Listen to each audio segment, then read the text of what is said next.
നമസ്കാരം. മരണശേഷം കൊല്ലം സുധിയുടെ അക്കൗണ്ടിലേക്ക് പലയിടത്തു നിന്നും ആളുകൾ സഹായത്തുക അയച്ചതായി കഴിഞ്ഞ ദിവസം നടന്റെ സുഹൃത്തും കലാകാരനുമായ താജ് പത്തനംതിട്ട വെളിപ്പെടുത്തിയിരുന്നു.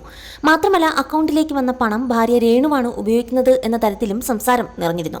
സ്ക്രീൻഷോട്ടുകൾ അടക്കം പുറത്തുവിട്ടാണ് താജ് പത്തനംതിട്ട സംസാരിച്ചതും. എന്നാൽ ഇപ്പോഴിതാ അതിൽ വിശദീകരണം നൽകി രംഗത്തെത്തിയിരിക്കുകയാണ് രേണു സുധി. സുധിച്ചേട്ടൻ മരിച്ച ശേഷം എനിക്ക് പലരിൽ നിന്നും ഒരുപാട് പണം കിട്ടിയെന്നും അത് ഞാൻ പൂഴ്ത്തി വെച്ചിരിക്കുകയാണ് എന്നൊക്കെയാണ് ആളുകൾ പറയുന്നതെന്നും രേണു പറഞ്ഞു. തന്നെ മോശക്കാരിയാക്കി ചിത്രീകരിക്കാൻ ശ്രമിച്ച താജ് പത്തനംതിട്ടയ്ക്കെതിരെയും രേണു തുറന്നടിച്ച് രംഗത്തെത്തി. ഇൻഷുറൻസ് തുകയുടെ കേസ് നടക്കുന്നതേയുള്ളൂവെന്നും പണം കൈപ്പറ്റിയിട്ടില്ലെന്നും രേണു വ്യക്തമാക്കി. എനിക്ക് എൻ്റേതായിട്ടുള്ള ശരികളുണ്ട്. വീടിനുണ്ടായിരുന്ന പ്രശ്നങ്ങളെല്ലാം KHDEC വന്ന് ശരിയാക്കി തന്നു.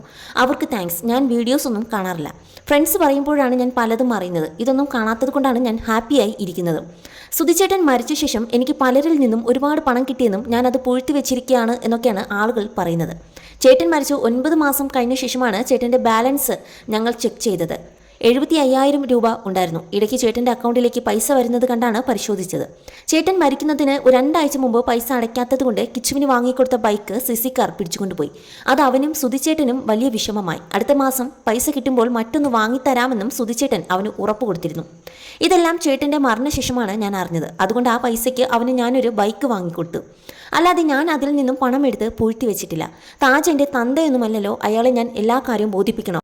ഇൻഷുറൻസ് ക്ലെയിം കിട്ടിയിട്ടില്ല. കിട്ടിയാൽ തന്നെ എത്ര വേദനപ്പെട്ടിട്ടാകും ഞങ്ങൾ അത് വാങ്ങുന്നത്. സുധിച്ചേട്ടൻ്റെ ജീവൻ ബലികൊടുത്ത പൈസയിലേത്.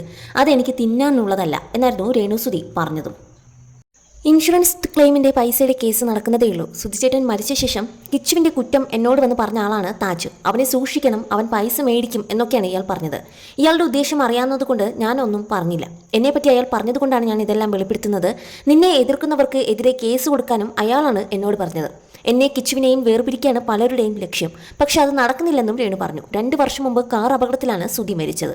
അനാഥമായ കുടുംബം വാടക വീട്ടിലാണ് കഴിഞ്ഞിരുന്നത്. പിന്നീട് സന്നദ്ധ സംഘടന KHDEC ഇടപെട്ടാണ് കോട്ടയത്തെ വീട് വെച്ച് നൽകിയത്. കഴിഞ്ഞ ഓഗസ്റ്റിലായിരുന്നു വീടിന്റെ പാലുകാച്ചിലും.